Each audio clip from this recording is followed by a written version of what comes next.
Yes, sir. defense counsels, ladies and gentlemen of the jury. I guess it's inherently dangerous to sit in your own bedroom, in your own home, in the middle of the night, while you're babysitting your 8-year-old nephew. Because she's the one that's dead, not the defendant. And all this talk about training and self-defense, it's not the defendant's point of view. You will not see anywhere in this charge that you are to look at it from the defendant's point of view. You are to look at it from a reasonable person in the same circumstances. Well, you know who's in the same circumstances as the defendant who was looking death in the eye?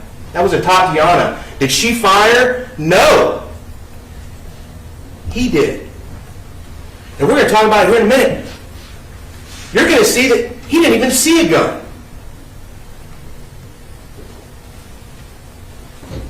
But let's talk about how we got there on October 12th, 2019. Because let me tell you, the one person that had no input on any choices that night was Atatiana Jefferson.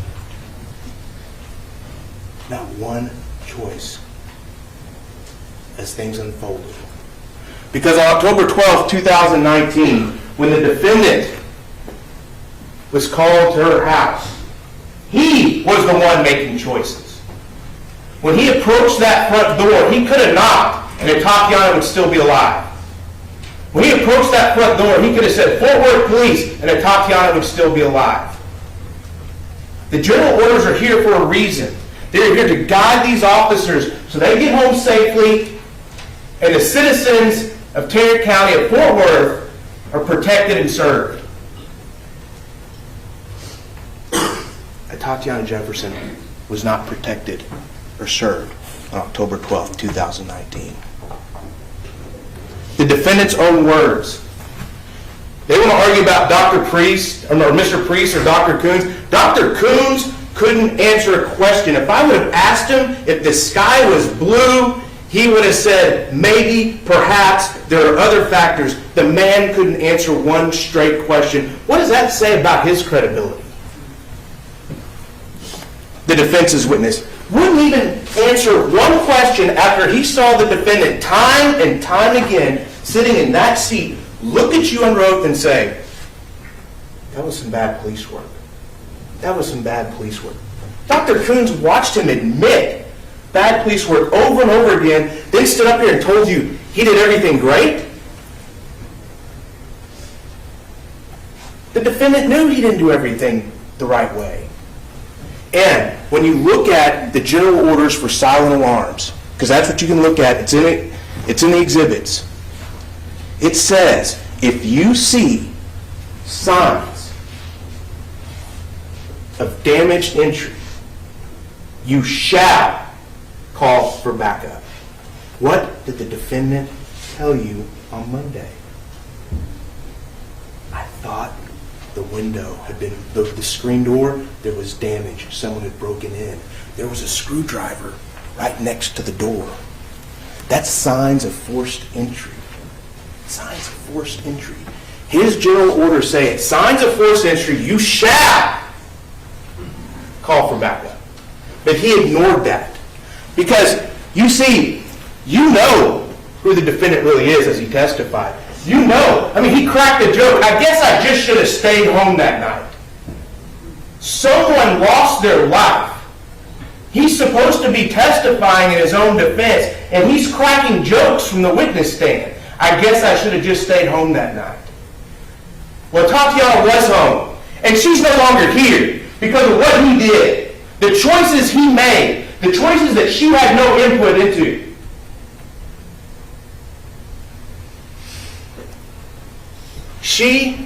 The defendant, did not call for backup when he saw that second screen door, even though it was in his general orders to do it, shall do it.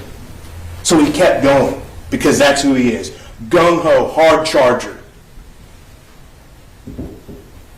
Ignoring his own safety, ignoring Officer Darch's safety, he leads her into that backyard.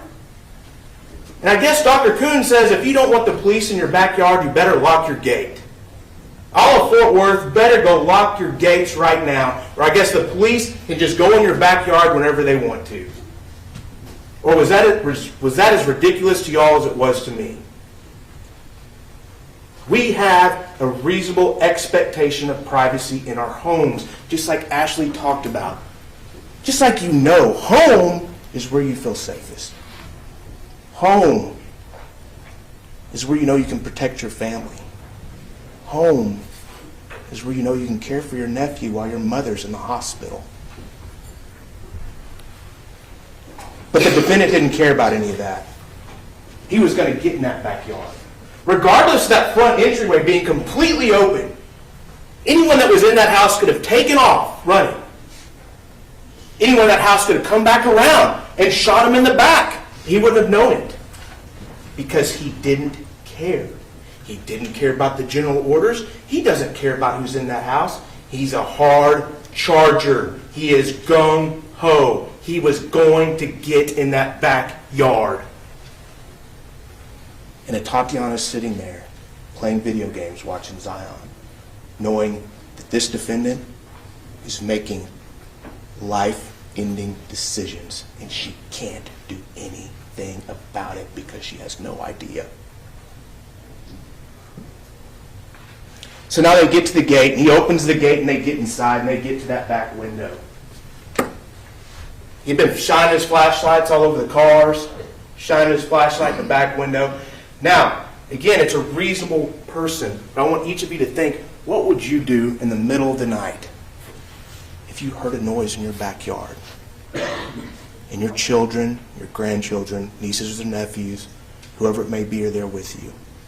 And you know that you are the only line of defense for their protection. And you hear that noise, and you see a flashlight in your backyard, and you know that you have a gate and a fence that's protecting your backyard. What would you do? You would do the same thing that Atatiana did. She's in her own home. She sees somebody she doesn't know in that backyard. Zion's on that bed. And she knows that she's the only person that can protect Zion from what's happening in that backyard, because don't forget, she had no idea what decisions the defendant had made up to that point. So yes, she gets her gun, and she goes to that back window and looks. And then want to make a big deal about Mr. Priest. That case, that man was given commands, and that man had the opportunity to observe those commands, and that man did not. I want you to remember how long their video expert said was from the beginning of the command to the shot was fired. Half a second. How was she supposed to comply? What was she supposed to do? And pointing a gun at a Fort Worth officer is illegal? Yes, it is. If you're violating the law. She didn't know who was out there. She didn't call the police, and she had no input on any decision he had made up to that point. She was there to protect Zion, and that is all. Her only crime was love and protection of her nephew, not pointing a firearm at the Fort Worth Police Department. So he's at the window, and you watch it. Take the body cam back. Watch it over and over again. Look at the audio. Half a second from the first command to where, and it's put up your hand, show me, bam. Half a second. No one can comply with that. No one. She never had a chance. She never had a chance. There was nothing she could do. Nothing that she could have done could have changed what was going to happen, because that man decided when he got to that home that he was going to be a hard charger, he was going to be gung-ho, and he was going to take command of this situation. All while she's just there trying to protect Zion. And she died at his hands. So now we're at the window. And they brought this videographer guy in here and all this other stuff. But let me tell you, there's a lot of evidence that shows this man never saw that gun. He didn't know what he saw. He just shot. He didn't shoot 2 or 3 times to make sure that the threat was over with. He shot 1 time. And their expert, one trial he's saying it takes a second, a third, a second and a half for the brain to make a decision and for your hand to react. But no, this one's different. This one's different because it's a different case. Or is it because it's a different legal theory? I'll switch it up for whatever the defendant needs. But regardless of that, you know that she didn't have that gun up because I want you to remember, as the defense attorney questioned Dr. Freeze, we talked about the cone of glass. Now, I'm laying out here State's Exhibit 38, 39, 40, 41, 42, 43, 71, 72, 73, 74, and 75. Those are her hands, folks.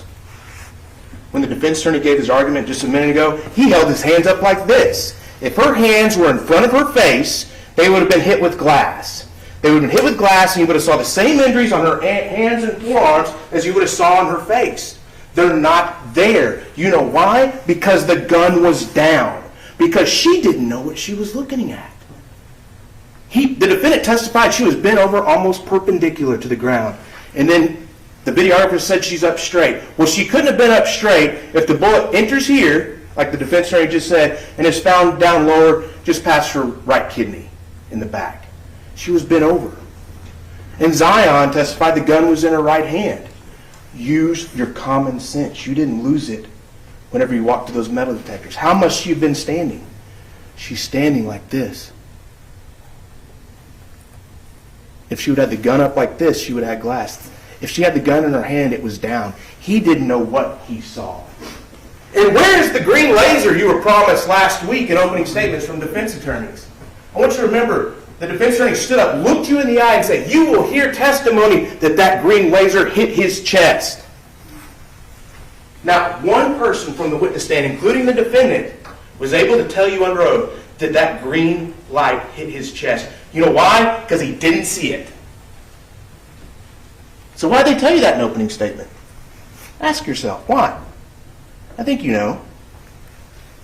But then, remember what we talked about in jury selection? You can infer things from people's actions. So now, let's take a look at what happened after he pulled that trigger. Because I tell you, what he did after he pulled that trigger shows you, beyond a reasonable doubt, that he committed murder and that he didn't see that gun. He didn't know what he saw. He saw a silhouette. Line of argument, because the jury's job is to view this case from the standpoint, according to the charge, of a reasonable and prudent person at the time, not in hindsight. The jury has been instructed. Your objection is overruled. He didn't know what he saw. And you're going to hear it here just in a minute as I explain it, because you probably already know. You know because you heard the testimony when you saw this silhouette, and you can take into account what he did afterwards as evidence of what he knew. I have a running objection. You may. You can take into account what he did afterwards as to what his intention was at the minute, the second he pulled that trigger, that half second. There's nothing that says you can't, because it shows you what he was thinking as he pulled that trigger. At first, he just stands around. There's no other shots. If there was a real threat inside that window, do you think he would have just sat in front of the window? Do you think he might have pushed darts out of the way, got back, retreated to another position? No, he's standing there because he wasn't sure what was on the other side of that window where he just shot. He wasn't sure. And then, as they start moving, Officer Dart says, "We got to get in there." Does the defendant say, "Officer Dart, you need to know there were people inside that house with a gun"? He doesn't. He lets his partner officer, a good Fort Worth officer, run into that house without telling her there's a gun. What officer would allow one of his partners to run into a house where they thought a burglary was happening without saying, hey, there's a gun in there. Gun, gun, gun. Defense attorney wants to talk about inherently dangerous. He let Officer Darch walk into a potential lion's den without giving her one heads up. You know why? Because he wasn't sure what he saw. Then, as they're checking the doors of each room in that home, they go peeking in each room. Quick peek, quick peek. They're not clearing the rooms. They're not clearing the rooms. They didn't even check the bathroom. They're not clearing the rooms. And you know why they're not clearing the rooms? Because the defendant never told Officer Darch there was a gun. Officer Darch is just trying to get inside whoever was shot. He never said there was a gun because he didn't know. And then when they finally get back to the bedroom, and Officer Darch grabs Zion up and takes him,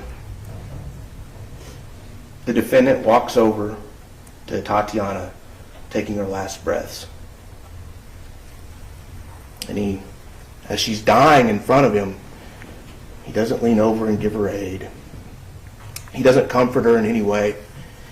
He doesn't try and stop the bleeding. He looks down between her legs, kicks something, and says, "See what looks like a weapon here." Not, "There's the gun." Not, "Here's the gun." Not, "Darch, we've got the gun." Looks like we have a weapon here. And that sigh you hear that the defense's expert tried to say was a sigh of relief, was a sigh that he just got out of danger. No, that was a sigh of relief. Looks like we have a weapon here. That is not a declaration of a person that was sure of what they saw. Because he didn't know when he pulled that trigger. Looks like we have a weapon here.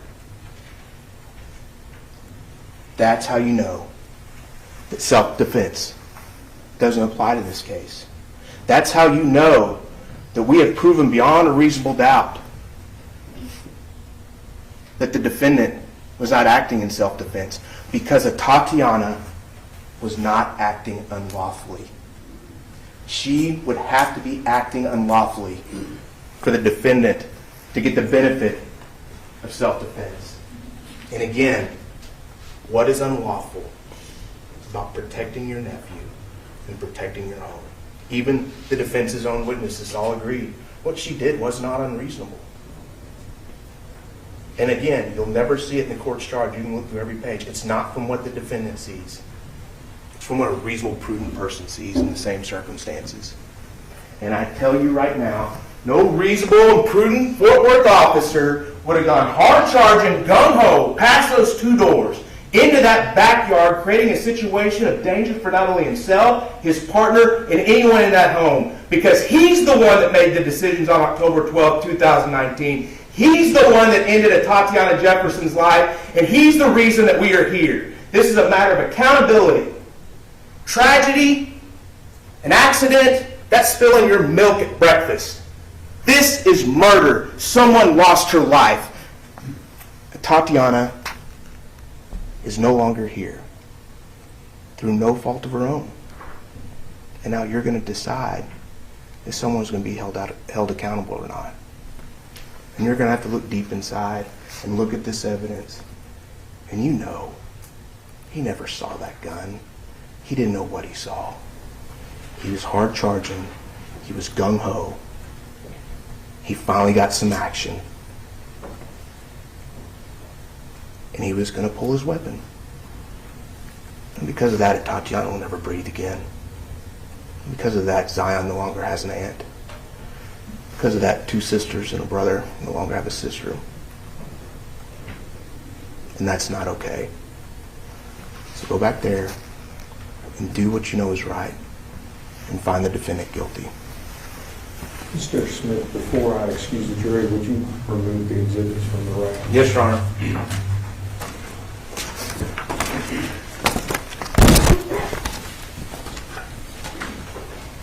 Thank you. All right, up until this point, you've been unable to discuss the case amongst yourselves, but that restriction is now lifted.